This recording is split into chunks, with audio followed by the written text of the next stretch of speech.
As usual, for those of you who are new, just cluing everybody in, I'm going to start with a little prayer of gratitude. Then we will do a very brief recap of what is energy healing. Then we will do a brief recap of yesterday, maybe a little bit longer, recap of yesterday's healing session, which forms the foundation for today's healing session. And then we will dive into today's healing session. So, starting with a prayer of gratitude. Thank you to the source of creation. Thank you to that very being of all, infinite silent ocean of being.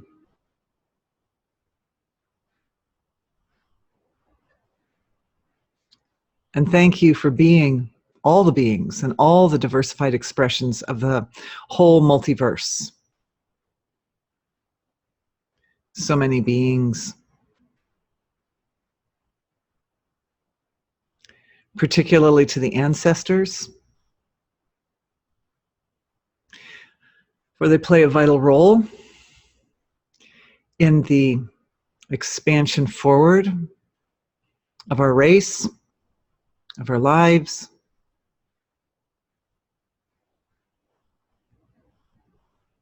Thank you to the divine in each of us.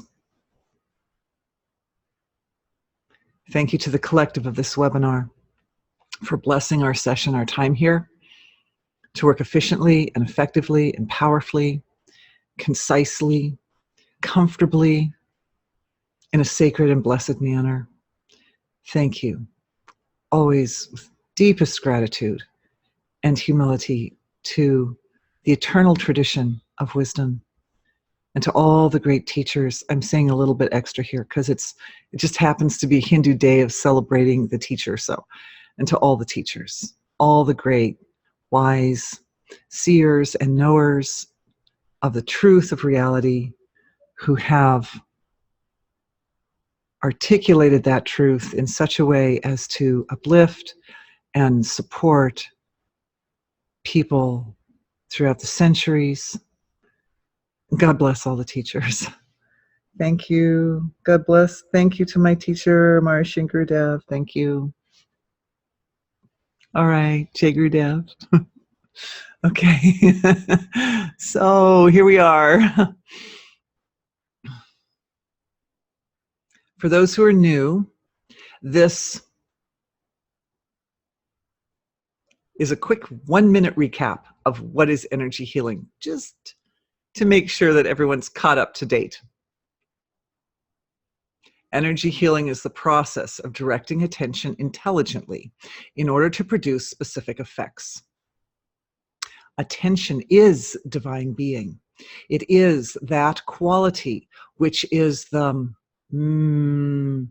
fundamental source material of creation. And we have this great capacity as human beings to be able to direct that with our intention. All you have to do is want to think about something and you're there. So that awareness, pure consciousness, pure perception, pure attention, it activates its own nature wherever it falls, wherever it goes. It activates itself. So if in energy healing, if there's an area like, say, a symptom and there's a problem, what happens is awareness or attention comes in there. And that's what pain receptors are about, is they kind of draw our attention into a spot. They're like, hey, look at me, flag up. Awareness goes in. Awareness being wholeness in its nature, being totality, being the flow of the total source of creation, moves into that area and expands its own nature. It expands completion, wholeness, totality, resolution. So where there's a problem or a symptom, that means there's something unresolved, something incomplete. And as awareness moves in, it brings completion with it. So that's basically the simple version of what is energy healing.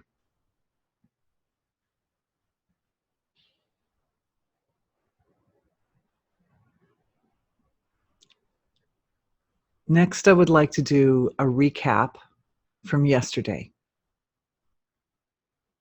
So we're taking advantage of this particular time that we're in. The whole world is under the influence of certain celestial energies. That means, in particular, Saturn is one. I'm not like a big expert in, what the planets like. I'm not a Jyotishi or an astronomer or anything like that, but I do feel what's going on up there. And Saturn is moving like this into Scorpio. Saturn's moving backwards into Scorpio. And Scorpio is a very emotional, sort of deep, sort of watery, dense place. And what that's doing is it's bringing a quality of intelligence or awareness, not from necessarily our particular individual nervous systems, but from a great, big, heavy, massive, mega nervous system, if we want to call it, not nervous system like we have nervous systems, but it's a big, sentient intelligence is moving in to deep, dark, emotional area of creation. And that's bringing the light of awareness into that area. And Saturn's an expert at going into deep places. Saturn's an expert at uncovering the hidden, uncovering the mysterious. And so we're utilizing that particular energy flow that's taking place right now. We're kind of like riding in the wake of Saturn's movement in order to safely traverse areas of our collective which have previously been hidden from view. And by bringing our collective awareness into that area, and with our beautiful connection to the source of creation, the solution to problems, the sources of problems, the seeds of problems, the areas that have been hidden. That's what we're doing, really, today. One of the areas that we covered, and I really want to bring everyone who's new in this morning, and thank you everyone from last night, if you were checking in with the right and left hemispheres of your brain this morning, or with the area that connects them, and noticing how the night's sleep helped all the work that we did last night gel, the healings that we did in that area. But I'm just going to briefly review that for everyone now. That is, we looked at the difference between right and left hemisphere perspectives, and then worked on healing that helped to coordinate the right and left hemispheres. And that was a lot of last night's webinar, actually, was this integration between the right and the left. And it's interesting to note, and there will be a link in the emails that everyone gets after this webinar with a link to a TED Talk by this lovely woman. Probably most of you have actually already seen her TED Talk, so you don't have to review necessarily, but who's a neuroscientist and then had a stroke. So she got this perspective on the brain from both the outside and the inside. And what she noticed was very interesting is that she was having the experience of either she could be in her right brain or she could be in her left brain, but she couldn't be in both at the same time. So the center area that connects the corpus callosum and some of the other middle organs of the brain were offline. So what happened is when she was on her right brain, because she was right-handed, okay? So that would be left side of the body stuff. She was having experiences of awakening, basically. She felt completely unified with everything in creation. She felt absolutely living in the here and now. She looked down at her arm and she couldn't tell the difference between where her arm ended and the rest of the universe began. I mean, she was feeling as if she was floating in bliss. And it was an amazing experience that seemed very unusual. It wasn't the usual experience. And then every once in a while, she'd flip back onto the perspective. Her awareness would flip over to the other side and she'd be in her left brain. And then she would be like a typical person, you know, thinking about where they have to go and what they have to do, and thinking in terms of time being linear and their responsibilities and feelings of separation from everybody else in creation, everything else in creation, like that. Isn't it interesting that all this talk that we've been having about the awakening experience has really been a collective movement towards waking up, activating, and integrating the right side of the brain. Really, like all this, you'll see there are dozens and dozens of videos on YouTube about, signs that you're experiencing awakening, and how to activate your pineal gland, and all kinds of different. I have some of those, so different kinds of things for people to go to as resources regarding basically what's a right brain experience. Silence.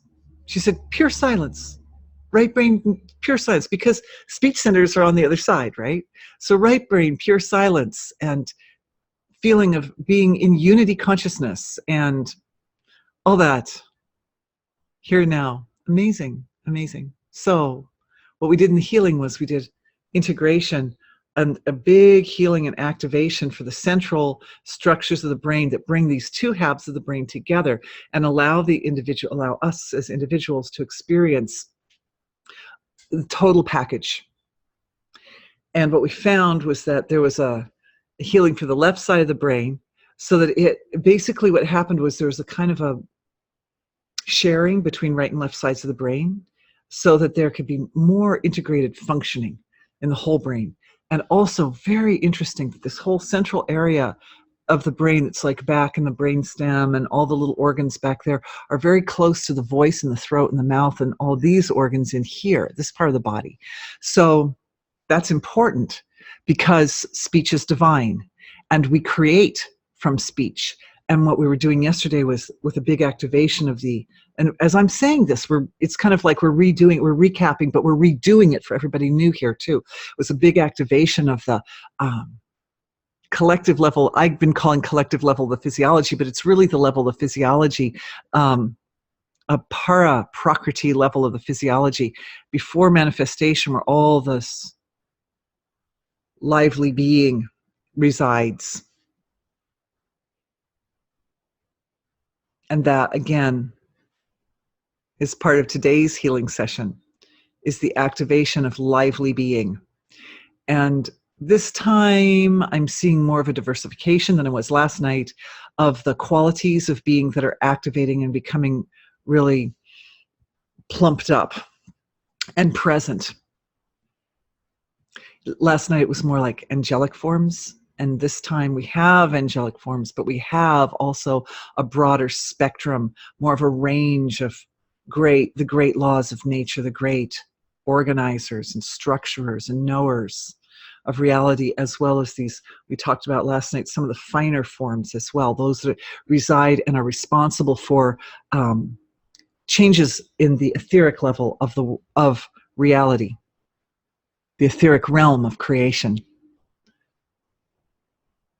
All right. So it looks like we've got everybody on board now.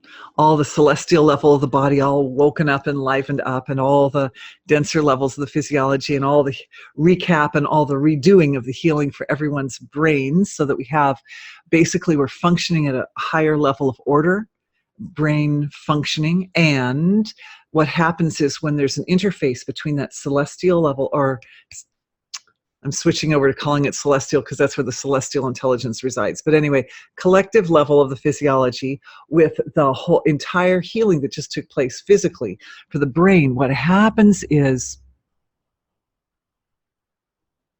the intelligence of the brain radiates to the web of life in the form of resonations or frequencies of intelligence. And these communicate levels of orderliness to the rest of creation and readiness of our beings to move forward, to step forward, basically, into our true nature, into a more capable level of functioning. The fact is that we have to take responsibility for everything anyway, even if we don't feel capable. Well, the responsibility is there anyway. So may as well rise into the level of capability while we're at it. So that's what we're doing. Okay. All right. Today's webinar, let's see. Here it is. Healing the Past and Future History of Humanity. So the reason I brought this one forward is I've been well aware of the fact that as we're going through for over a decade now, working with energy healing, working with people in the field of energy healing, I realize actually for me it's been more than a decade, but I've been like professionally with my shingle out, okay, for a decade. Individual healing is intimately connected to the healing the past. And the reason is that there's so many places on earth and there's so many locations and memories and impressions of times when things just went horribly wrong and nobody really knew exactly how to fully heal that and change it and take care of it and make it pure again. Just people didn't know. So what they do is they'll, tear down buildings and then rebuild them, or just leave places, just leave them to kind of go back to nature like that. And what we're doing is we're moving into some of those more delicate spots. Thanks to Saturn, we can move into some of those more delicate spots and do the work, bring in the completions necessary to really bring those areas of our world energetically back to wholeness. And as we do that, it has a very positive effect on our ancestry and our own long histories as souls. And yesterday we went into an area I wasn't expecting, but when I reflected on it today, realized that it really is probably the most fundamental area that we could look at. And that was the energy that's in the collective consciousness and has been for centuries upon centuries, which is sort of an energy of personal self-destruction. And we looked at it sort of from the angle of suicide last night, but that when people get sort of taken over by the illusions of being unlovable and not valuable and so forth, and the despair and depression that goes with that, sort of gripped by it.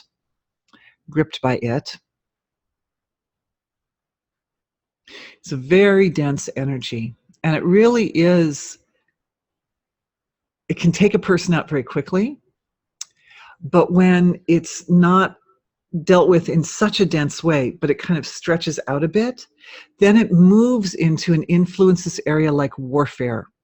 Or, we've got two things going on. We've got the belief system that's behind that density of energy. And then we've got the density when a person's gripped by the density of energy themselves. So the being gripped part, when the collective gets gripped by it, then we end up with these things like terrorism and war and crime waves and stuff like that.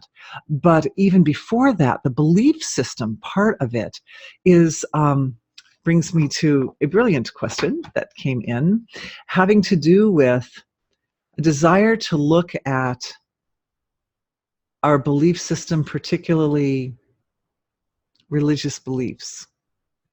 It's a little bit of a delicate area, so I want to treat it delicately. My dear friend who wrote this question did a brilliant job, by the way. I couldn't have framed it better. So I thought I would just read a bit of it here. And he says he knows it's like opening Pandora's box. So we don't want to offend anyone, of course, because religion has its value and has been a lovely thing in many cases, in many situations. However, there are a few fundamental elements there that haven't been supportive if we look back at the history, at least of Western civilization. Over the last couple thousand years, what we've seen is some nice technological progress, but certain problems just haven't seemed to be resolved at all. They're no better today than they were 2,000 years ago. Pretty fundamental problems too. Like suicide. There's still suicides. There's still warfare. There's still, all this stuff that, 2,000 years is a long time for a belief system to get rid of the influences in our world that are destructive. So it hasn't happened yet. So we need to look at it. I'm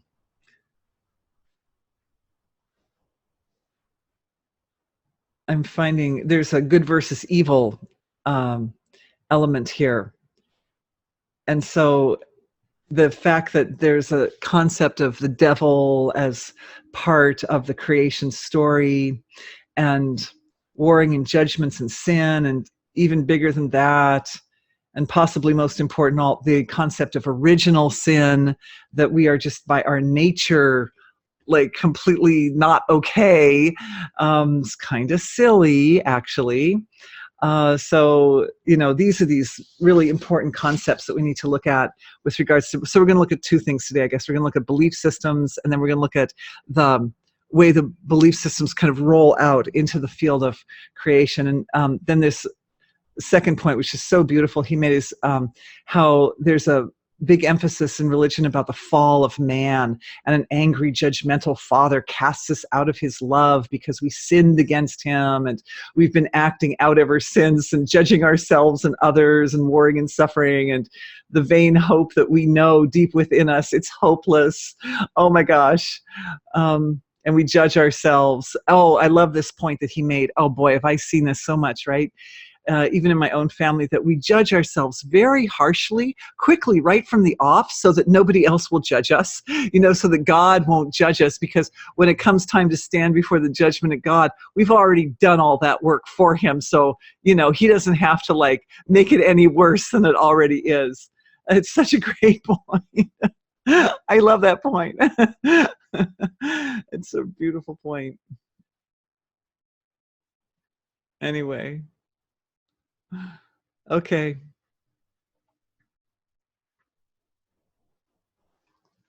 So these are areas having to do with belief. The belief is in the collective consciousness. So that means it's also in the web of life. And it's not my intention that we're undoing religion, because religion is there are lots of religions in the world, and there are lots of people, really well-intentioned, good-hearted people who represent religion and are doing their absolute very best to help. And they do help. They help. People help to some degrees, always to whatever degree they're capable.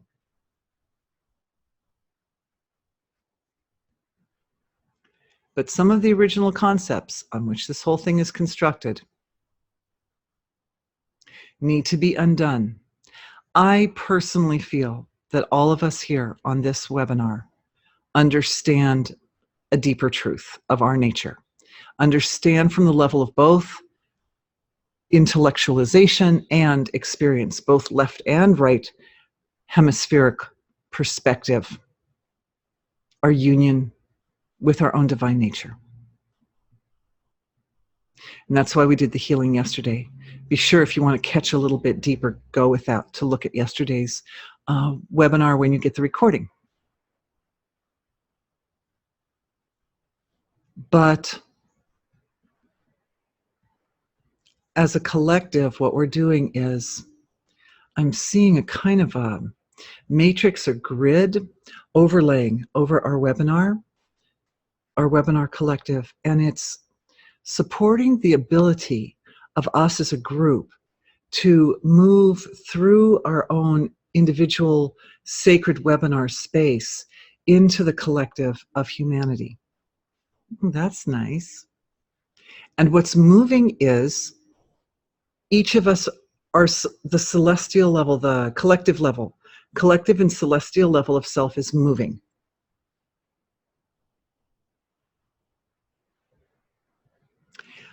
Causal body is activated to be a kind of an anchor, causal and astral bodies. So here's our 8 layers of the physiologies. We've got, this is the part that's moving. This is the part that's anchoring. Anchoring in order to support everybody in this webinar's ability to conceptualize, to understand what we are perceiving as we move. Because we don't move without intelligence. We need to move intentionally and use discrimination and so forth. So these are the areas, the subtle levels of the self are activating.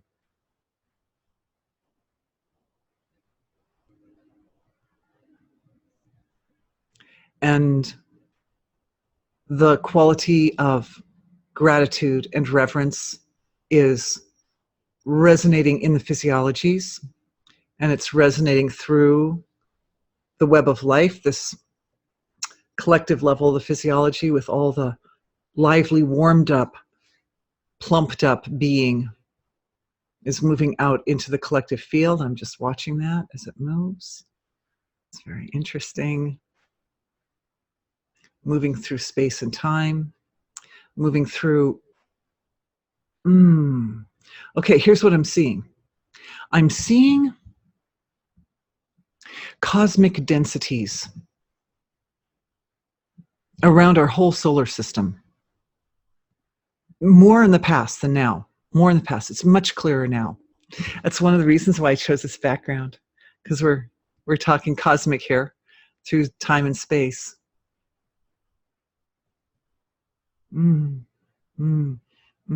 There's a lot of it caused a kind of emotional delicacy in humanity for a long time.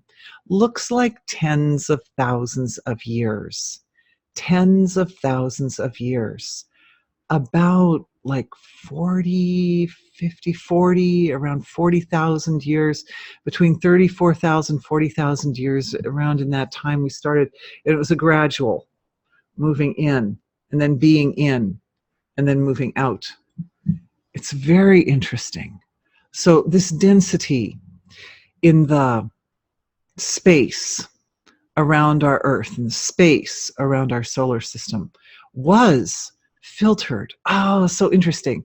So evidently there is a asteroid covering belt thing around our solar system that actually I'm seeing a kind of electromagnetic charge in a lot of the bodies that are out there, and their ability to filter a lot of this density from coming into the planets in our solar system. So that's very interesting that there was a lot of this liveliness of consciousness, conscious awareness, sitting in these structures, very massive as far as our little human bodies are concerned, massive structures, and smaller and larger structures outside of our solar system. And because they were functioning as a filtering system, they pulled a lot of that denser energy in and around their own bodies. But now what's happening is there's a shift taking place where we're moving into a lighter area of space. And as we do that, the density that is still around those bodies needs to purify and be released. So the first thing that's happening is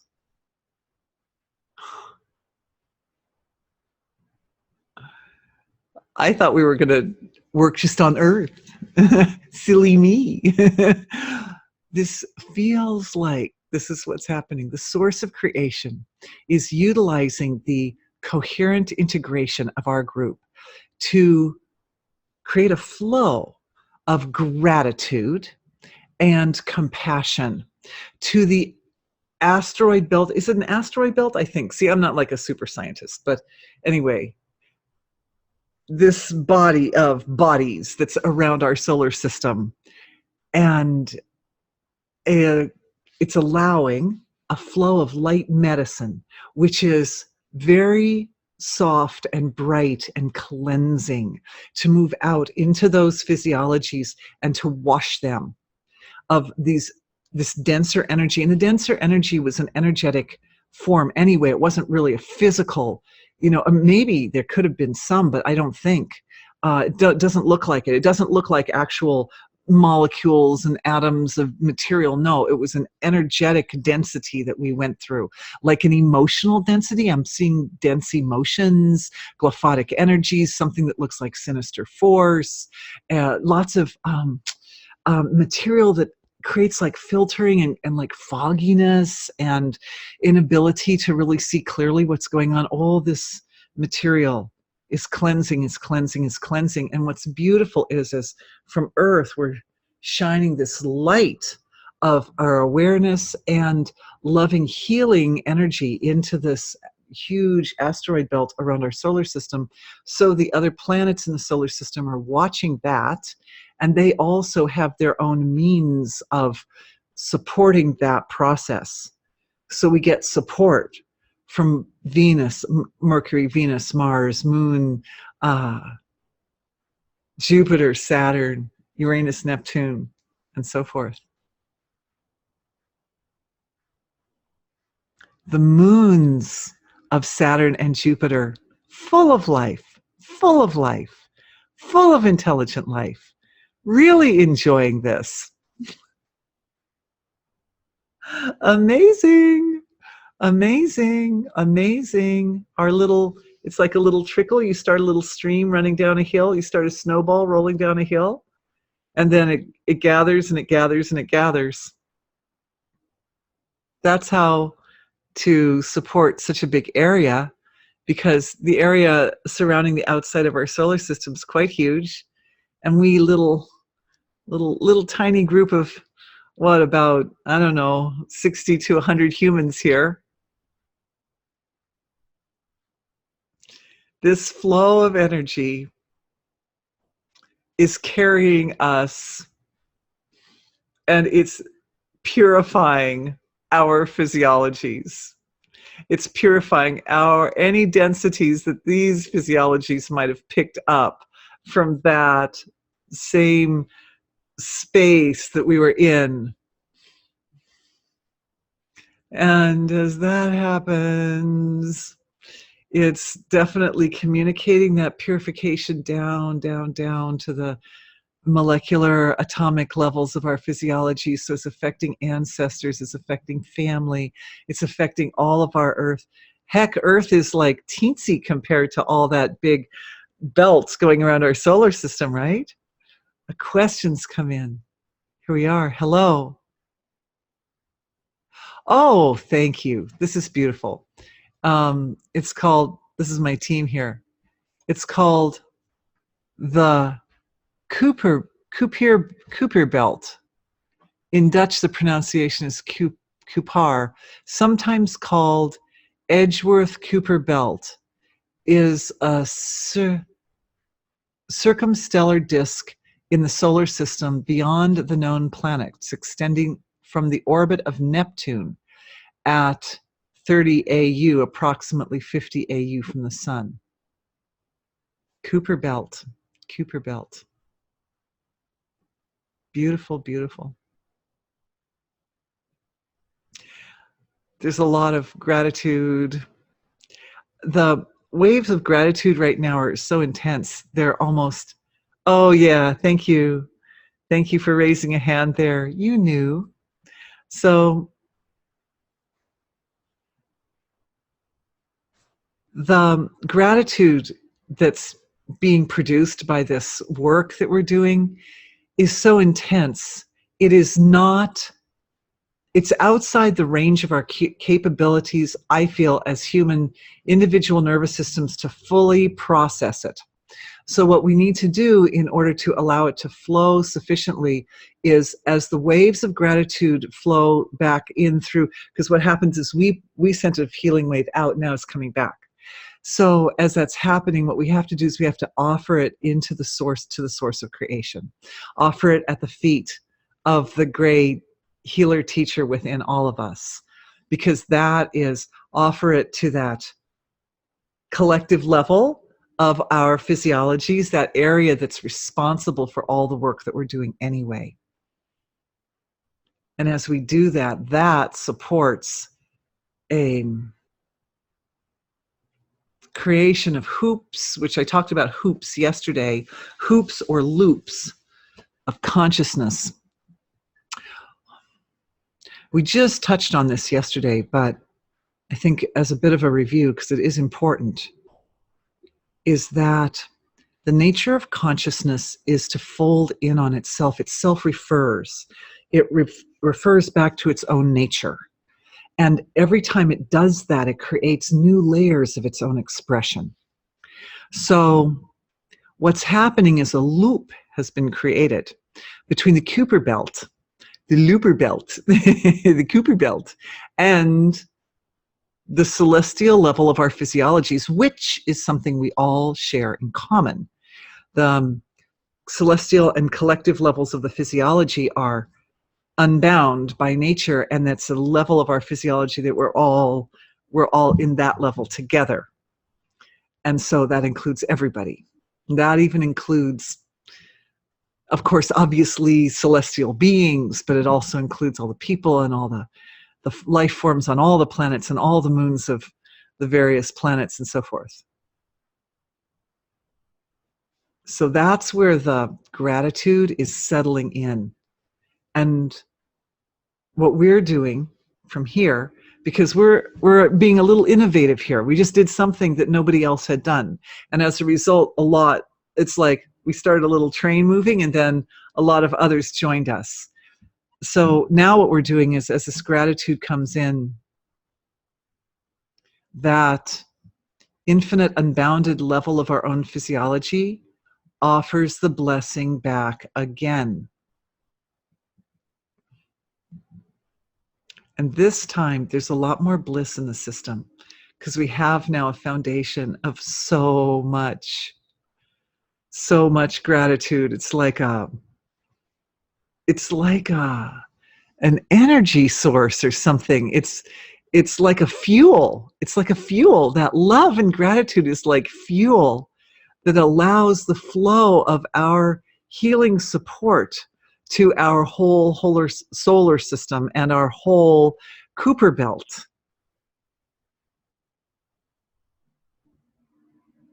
And I'm seeing a wave flowing out from us all the way out to the Cooper belt, and then it shot back into the sun.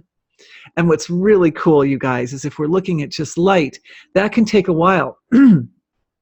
Light takes a while to travel, but subtle light, consciousness light, how long does it take you to think of the sun? It takes 8 minutes for the light from the sun to reach the earth, or from a light from the earth to reflect back to the sun. How long does it take to think of the sun? Instant is the answer. Instant. There's no delay. There's no delay. When we are working from the level of our celestial and collective physiologies, everything is instant.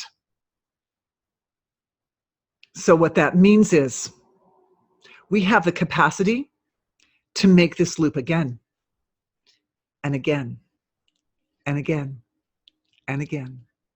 And every time the love and gratitude comes back, and every time it comes back stronger, and it's more than one single little we would explode. Is so much. So we have to give it back to that deep level of self, the actual physical. If our individuality tries to hold on to it, can't. So what happens is that loving gratitude, which is so sweet and so blissful, becomes like a rain of feeling in the body, and it feeds the body at a very, very deep level. At a atomic, subatomic, down a quantum level, physiology, every cell, every organ, every system, every tissue in the body is upgraded energetically. It's full of light, fills up with light.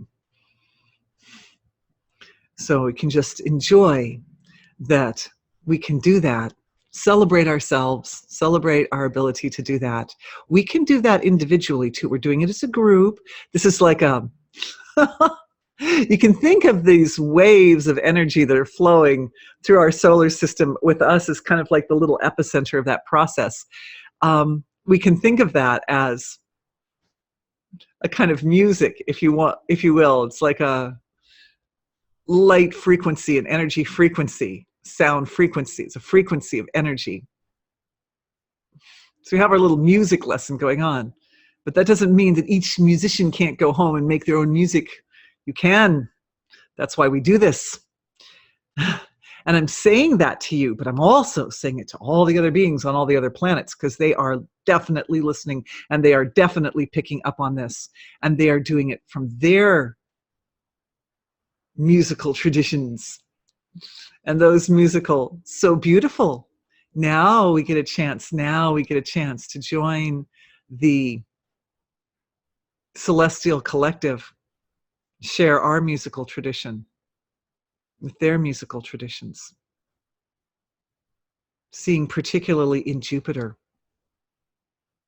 beings whose bodies are composed of very fine material, very fine, almost, we would think of them almost like angels or something because they're so fine like that, composed of space and light. They've been aware a long time, very sophisticated, and very full of joy. And they love our attention. I thought we were doing this for our Earth. And okay, that's okay. We're just going with it. We're going with it. So that was my little seed that I was putting in there. Is our intention was to do this as a support for the challenges that we're facing at a practical level here on Earth. That's my left brain coming in. Left brain coming in, and integration coming in, and orderliness being established at yet a higher level for all of us. We did a big organization of orderliness in the brain yesterday, and that included a huge upgrade for the left hemisphere, which I think may be going up as an excerpt this weekend, if you want to just isolate that one out.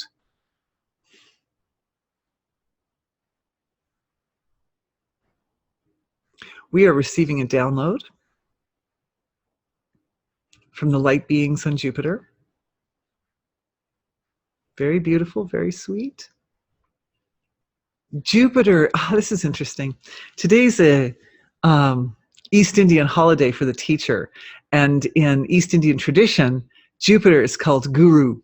Just so happens by coincidence or not, that we're receiving the blessings of the Guru, our celestial Guru, Jupiter.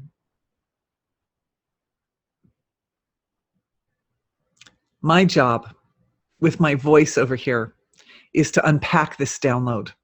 So I will do my best.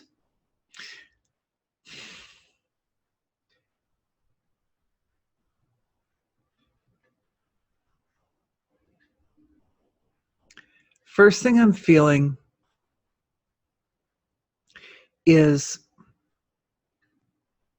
a quality of light in the core of the body, in the cord of light. You know, it runs from the crown of the head down through the body.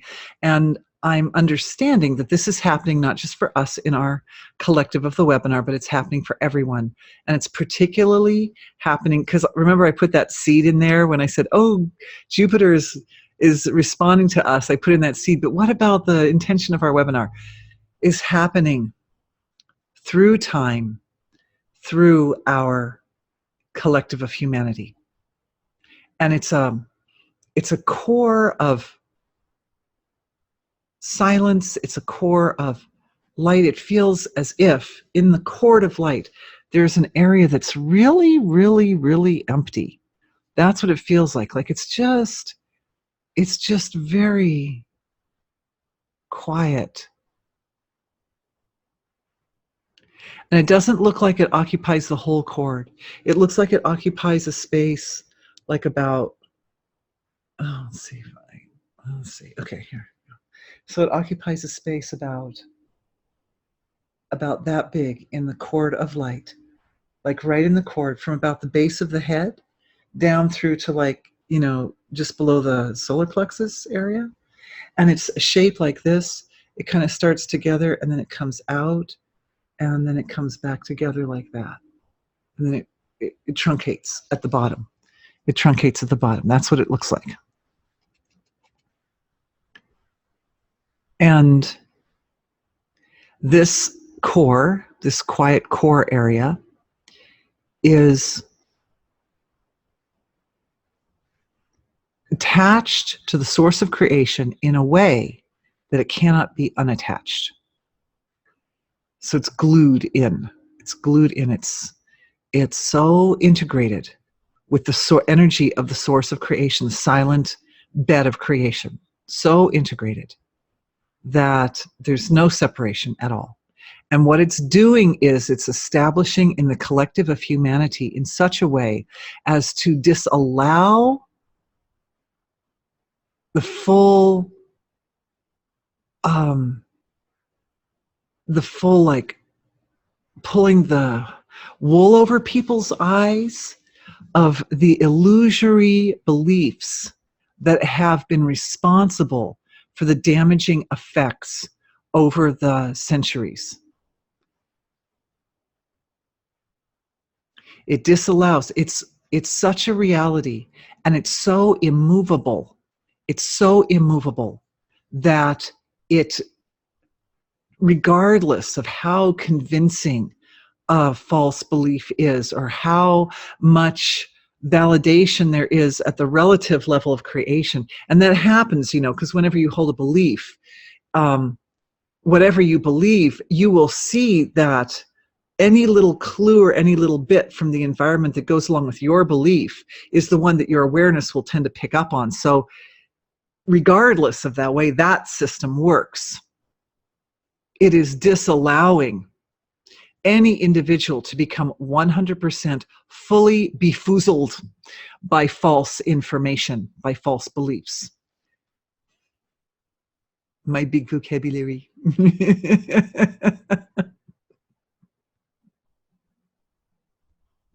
It is the home of divinity. It is the home of the divine. It is being held. It is each individual person being held in the loving embrace of the mother of creation in a way that it is undeniable. We cannot fully believe that we are separate. We cannot.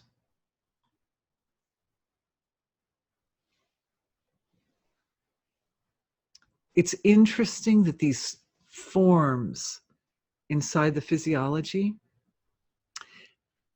and the biggest part of the form is kind of up here between the heart and the throat area.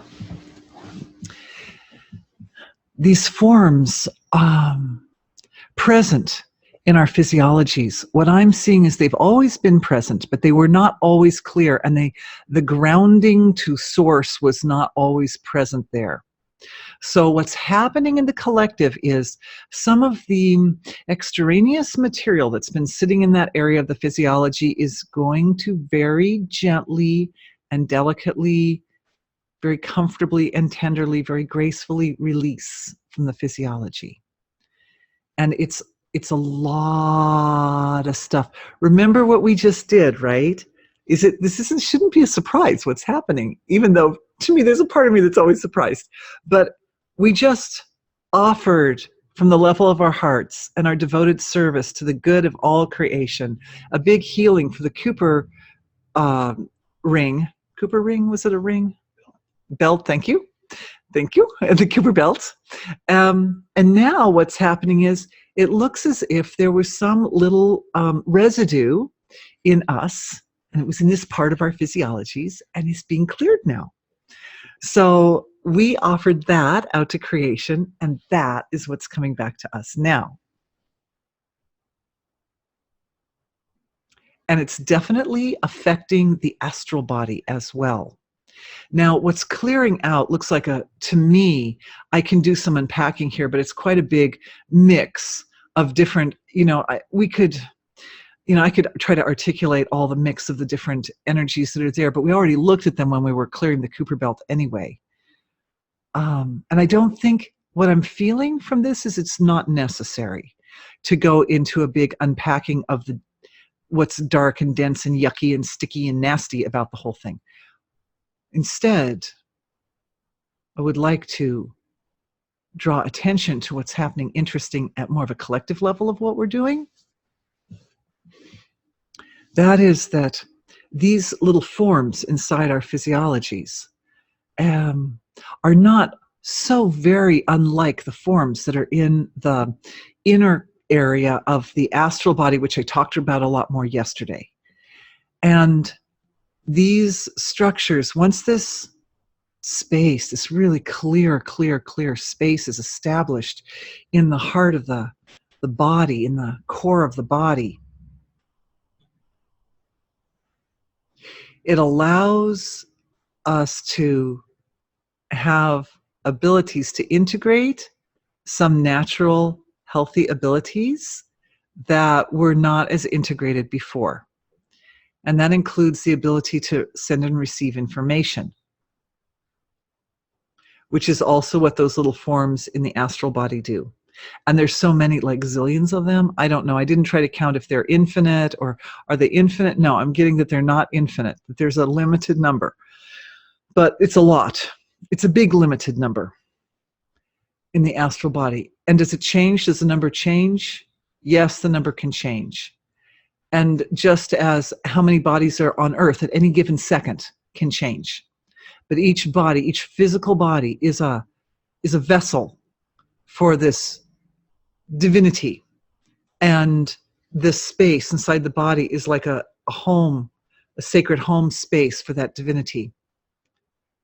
And what it's doing is it's supporting an expanded ability or capacity on our part to express divine intention through, because it's here, it's in this area, through speech, through the things we do with our hands, through the workings of our hearts. And because the whole thing comes up like this, and the point goes right into that central area of the midbrain that we did that big healing for yesterday. And that midbrain goes up to the point of the pineal gland, the Ajna chakra. I'm saying it right now. Thank you. Up to the pineal gland. Pineal gland activation right now. Pineal gland is receiving that same beautiful, amazing seed of silence, mother of creation, source of creation, energy. Seeing an expansion of the etheric field around the pineal gland. This is happening collectively. This is happening on Earth.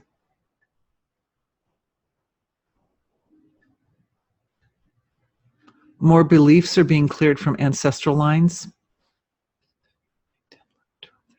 I'm counting ancestors. It's too many to count. We're going back centuries: 1, 2, 3, 4, 5, 6, 7, 8, 9, 10, 11, 12, 13, 14, 15. It's kind of around 13, 14, 15, different for different people in the healing webinar. Around to, let's see, that would be around 500 AD to around 800 AD, around in that area, going back to ancestors that far. This clearing, this healing is happening for them. There's a lot of hope and promise going to our ancestors through the work that we're doing right now. Hope, promise, a lot of compassion. There's a lot of healing. There's heart healing, and particularly, this is so important, there's a lot of throat and voice healing. So people, supporting people's ability to express divinity through their speech, through the things they create with their hands, that they carry on their shoulders, they carry babies. And that wave of purification and healing and love going out to the ancestors it's like it's initiating them into the collective of the source of creation, this collective wholeness of humanity, knowing itself in terms of its own divinity. This is eliminating a lot of false beliefs for our ancestors. All parts of the world. Integrating people's ability to understand themselves in terms of their divine nature, divinity as a whole, direct access to God through their physiologies, through the fact that they even live in physiologies. Physiology is a reflection of divine nature. You know, last night we were talking about this mix. Everybody's listening. It's so beautiful. All the ancestors are listening. This integration of the corpus callosum and the other like midbrain structures, the pineal gland being one, pituitary I think is another one, that there's just like, there's just one. There's like a lineup in the middle there, a little parade of organs. They represent physically the gap between the absolute and the relative in our physiologies. They represent the gap. But they're right next to this whole mouth, throat, neck area as well. Sinus, mouth, throat, this whole area of our bodies. And this represents the gap or relationship between the administrator of the life and the chief and the Indians, right? So there's a gap there. There's an integration in the gap there, and then there's also an integration in the gap here, because we've got the chief here and we've got the Indians down. The rest of it's all the Indians, right? So the gap, what does that tell us? The gap is present. The gap's here and it's here, and guess what? It's present everywhere else too. Every joint in the body, every synapse between nerve cells. It doesn't matter how deeply we look. We find a junction between these natural sides of the divine dialogue, if you will. The two strokes of consciousness as it folds in on itself. So what does it do? It collapses. Infinite, unbounded divine being collapses to the point of dynamism, and we've got physiologies and a physical world and stuff. We've got a world full of stuff. So this infinite, unmanifest, silent field of being collapses. It's the world of stuff. And then the entire world of stuff is the commentary on that silence. And so we have these two strokes. We have these two strokes of the divine dialogue. The collapse in one direction, and the collapse in the other direction.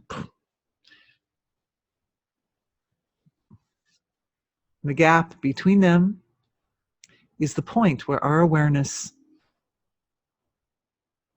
settles. Because as we settle in to that, then the whole picture comes into the range of awareness. The whole picture's activated. And this connects the potential to create anything, to manifest anything, with the actual manifestation itself. It's very powerful.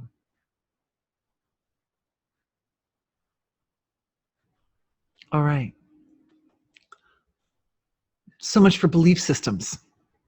Let's look at how this process goes from a belief or an idea or a thought into an actual manifestation. We're going to go look a little more deeply into what is actually happening from something that's just on the level of consciousness, like a dream, to actually living it.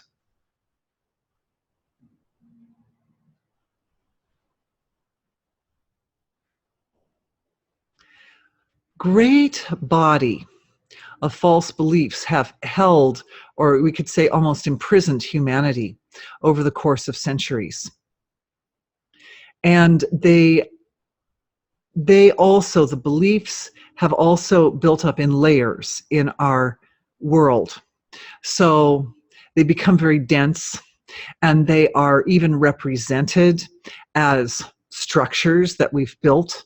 We've built buildings based on our beliefs and so forth. So there's kind of a big sort of heavy, dense establishment.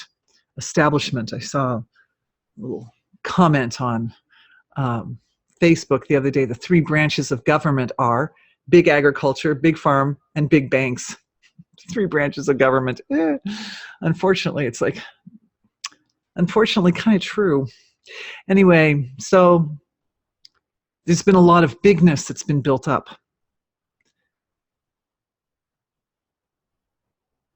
The thing about this space within our physiologies and within the physiologies of everybody now is that it's not going to let people be gripped by fear the way we were before. Having that feeling that mother is at home and mother is at home right inside me as my own self will stop people from being fooled by input from the environment that's designed to elicit a fear response. You did this.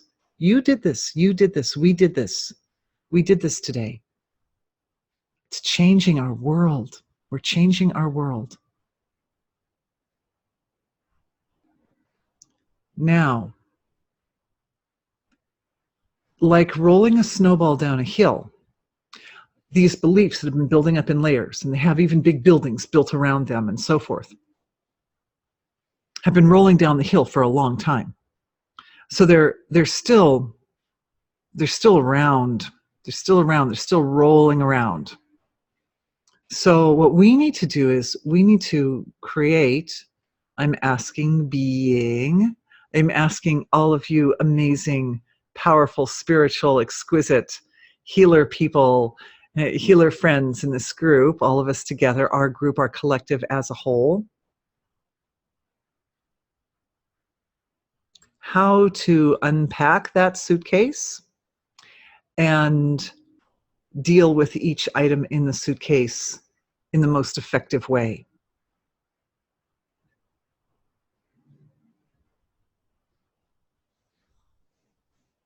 I'm looking at how the social structures have built up around the beliefs and how a lot of people feel kind of trapped or entrenched in their situation, and they do not see an escape route. They only see going on and on as they are, endlessly, tiringly, just trying to escape them. They're just trying to escape by falling into self-medications and self-comforts and so forth.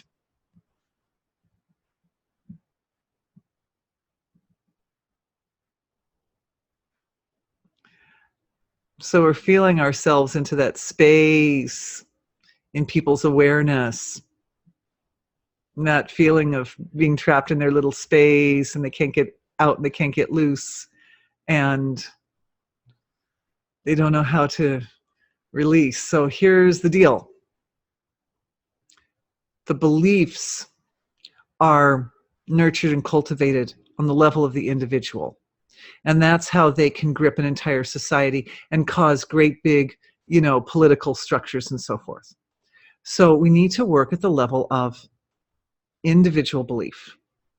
And so even within our group, this is a very beautiful protocol, just came to me over the last couple of days.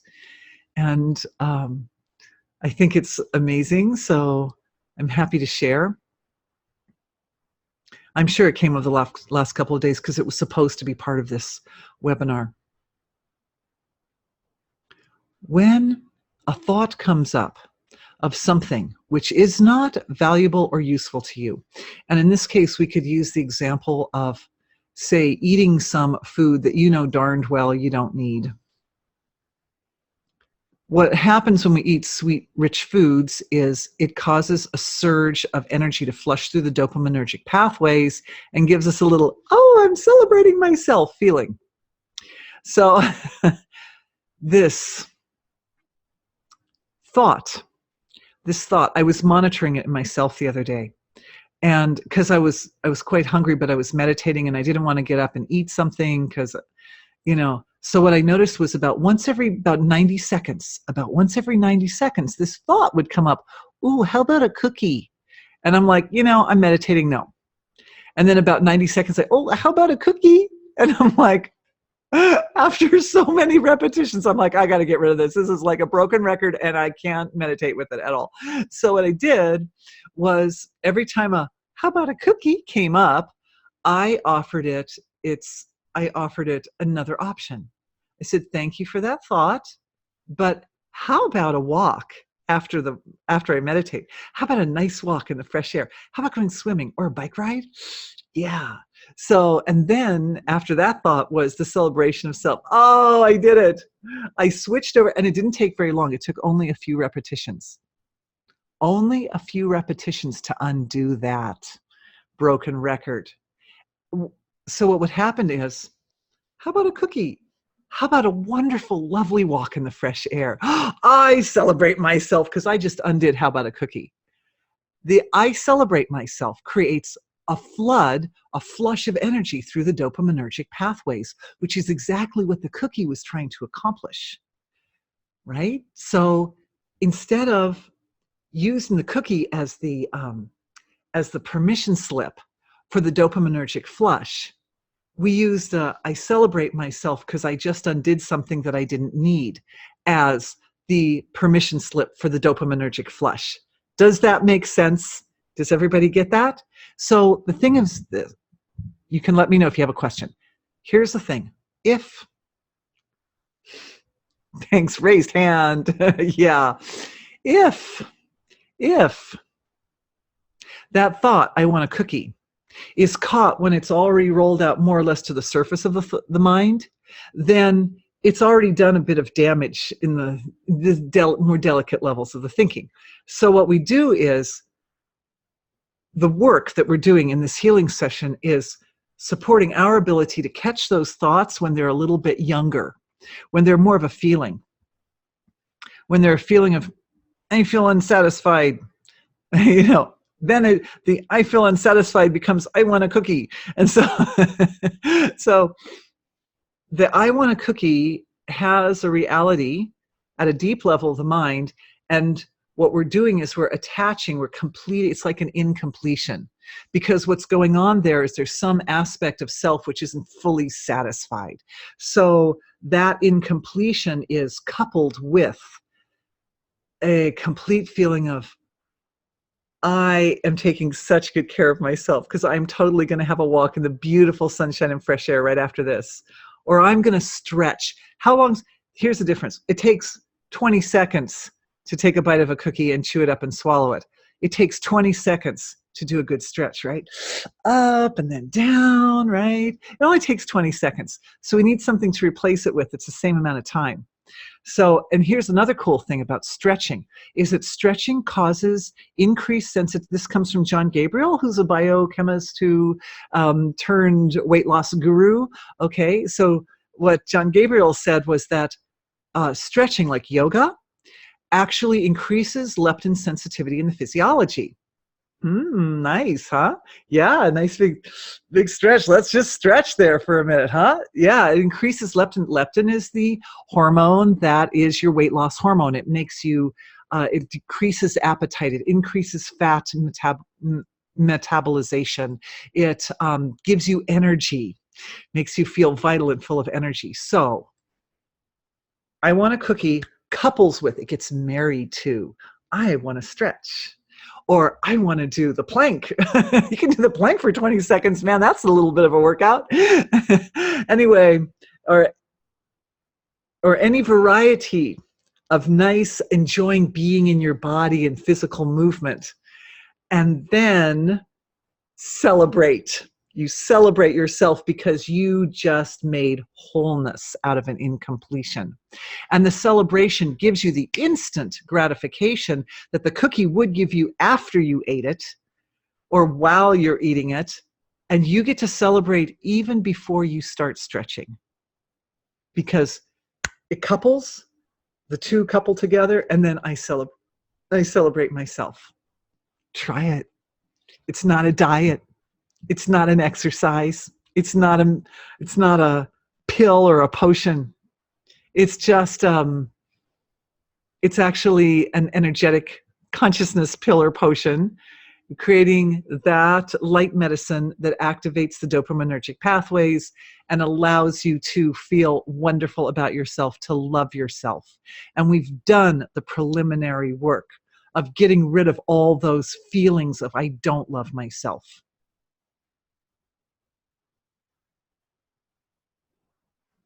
And I'm hearing from the past history of humanity that there's still feelings of I don't love myself. And we looked at this energy yesterday for the last part of yesterday's healing webinar. It was very dense and it was very intense. And we did some layers of healing on it, but I feel that we could stand to do more, because this feeling of I don't love myself is fundamental to all the other unhappinesses. Pretty much all of them. If you want to look at the way war is structured, or you want to look at the way belief systems that keep the masses controlled are structured, any of these big things will go back to, they'll find their way back to this seed of I don't love myself and I don't recognize myself as divine being. The problem is there's a little bit of a paradox in there. Because if the I love myself is attached to the idea that I'm an isolated form of creation separate from everything else in creation, then switching it over to I do love myself can become somehow narcissistic, or it becomes some forms of vanity or ego. A lot of individual small ego gets caught up in this thing, and then it becomes a useless thing. It becomes a damaging thing because, well, I love myself, but I don't love the next guy, like that. And that's not okay.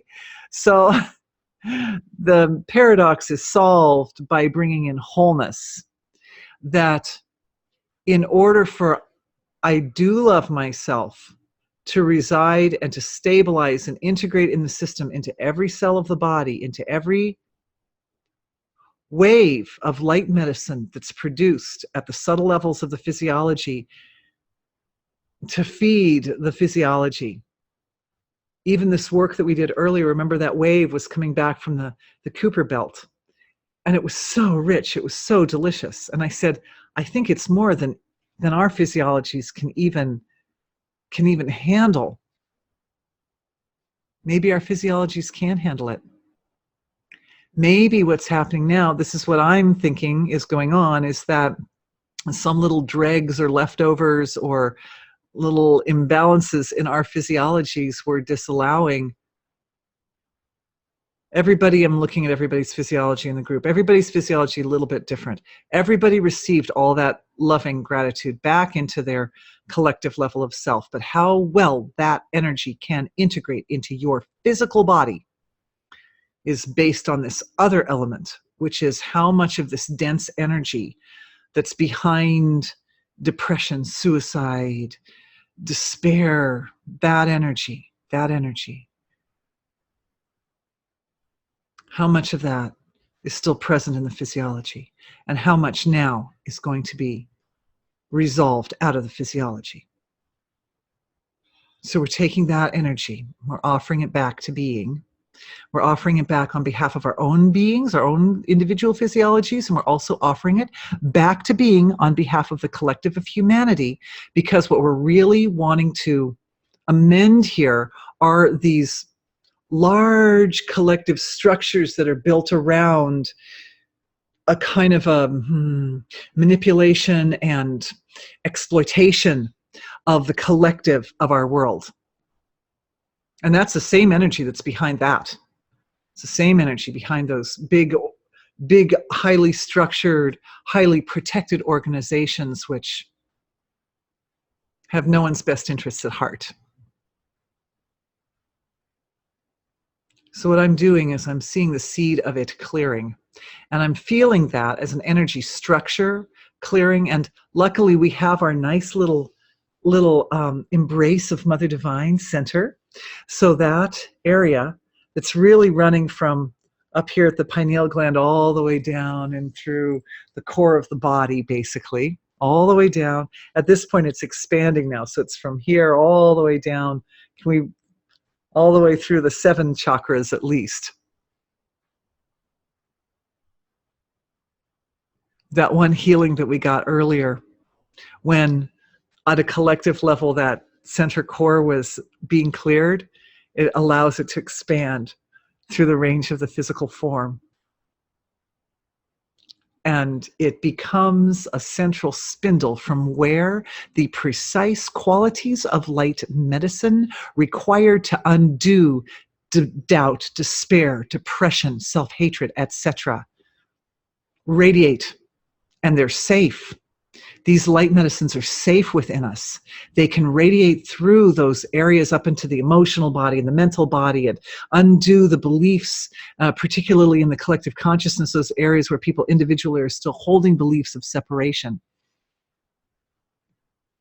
It looks like the healing that we did for the left hemisphere of the brain yesterday is now being extended to the collective consciousness. Good job, everybody. That is big. That right there is big. And I'm just feeling it, and I'm offering the movement. It's, right now, even though I know we're at our time, there's a lot of movement of energy, of consciousness and being. And so each flow of this movement of energy is being offered back to the source of creation, lovingly, with gratitude, appreciation, of course. And I'm feeling, it almost feels like often it happens, a little bit of a kind of strength energy sitting in the solar plexus. I don't know anybody else feeling that, like a little bit of almost like a contraction in the solar plexus, a little bit, that's creating a stable foundation for the flow of the energy to radiate through our physiologies as the vessels of divinity. And so much energy moving. All right. No hands raised on that one, but that's okay. That tells me that we have something more that we can go into in future sessions. I can't believe we're already at our time. It's been really amazing to be with everyone today, and we've done a lot of really beautiful work. A lot of it, I would say, was very deep. Some of it, the work that occurred for our own personal physiologies, say, oh yeah, many thanks coming in. Thank you for being with me. The work that was done for our personal physiologies in today's session, I would say was both deep, but also at more of a level where it integrates to the relative, where you're going to see results. Yes, thank you. Thank you. Thanks for everyone, to everyone. So everyone actually experiences and receives concrete, tangible, countable benefits from the work that we did today. All right. Thank you so much, everyone, for being with me. I love you all so dearly, and I'm so thrilled to spend this time with you.